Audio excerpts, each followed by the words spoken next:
Aujourd'hui, il y a une élection présidentielle très contestée, c'est-à-dire les autorités, le pouvoir a insisté pour la tenir malgré le refus des manifestations qui se poursuivent depuis bientôt 10 mois maintenant. De gens qui refusent et qui rejettent cette élection qui est vue par les manifestants comme une façon de reconduire et de reproduire la façade du régime tel qu'il a toujours été et de faire une sorte de régénération du régime après la chute de Bouteflika. Cette présidentielle est devenue un enjeu majeur du mouvement, du moment où il s'agit de la feuille de route du pouvoir en place. Le mouvement a refusé la tenue d'une élection dans ces conditions-là, dans un manque de transparence, à l'heure où des dizaines de détenus d'opinion sont en prison, à l'heure où il y a de la pression sur les médias, c'est-à-dire que ce soit les médias publics ou les télévisions privées ne sont pas indépendants, ils ne sont pas libres de faire leur travail. Beaucoup revendiquent plutôt une période de transition pour aboutir justement à des conditions plus favorable à la tenue d'une élection présidentielle. Il y a eu un nombre de feuilles de route et de propositions de la part de la société civile ou bien des partis de l'opposition qui ont été publiées depuis le début du mouvement.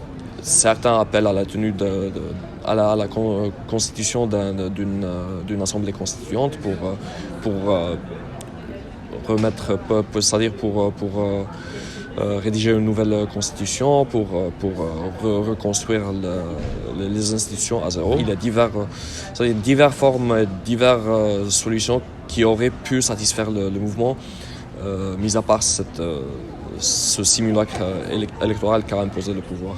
De ce que j'ai vu ces derniers jours à Alger, les manifestants ont plus ou moins accepté l'idée que l'élection va avoir lieu, après l'avoir rejeté pendant longtemps.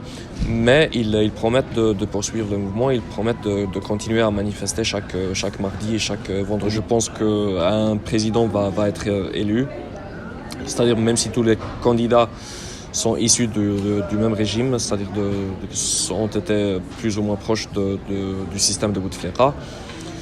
Un des 5 candidats va être élu, mais il sera dépourvu de toute légitimité aux yeux de la rue. Et je pense que le mouvement, même s'il n'arrive pas à faire échouer cette élection, il va se poursuivre et il va continuer à mettre de la pression sur le nouveau président. Tel que je vois les choses, c'est-à-dire le mouvement a affiché une détermination impressionnante.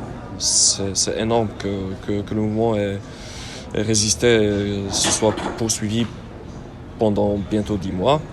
Mais en même temps, la réalité des choses en Algérie a fait que le mouvement n'a pas pu imposer le changement qu'il veut, n'a pas les outils pour le faire. On a un champ politique complètement déserté. On a une très faible société civile qui n'est pas capable de prendre le relais sur le plan politique pour le mouvement. D'un autre côté, on a le pouvoir qui ne veut pas vraiment réprimer le mouvement, mais qui essaye de l'étouffer par tous les moyens. Et ça a conduit à la situation actuelle qui est une sorte de stagnation politique où les deux forces se neutralisent. Si les choses vont évoluer dans le sens souhaité par le mouvement, ça dépendra de sa détermination et s'il va continuer à mettre la pression suffisante sur le prochain président pour au moins implémenter des réformes et les changements nécessaires que revendique le mouvement. Je pense que dans ce sens, c'est ce qui est plus ou moins possible vu les données actuelles.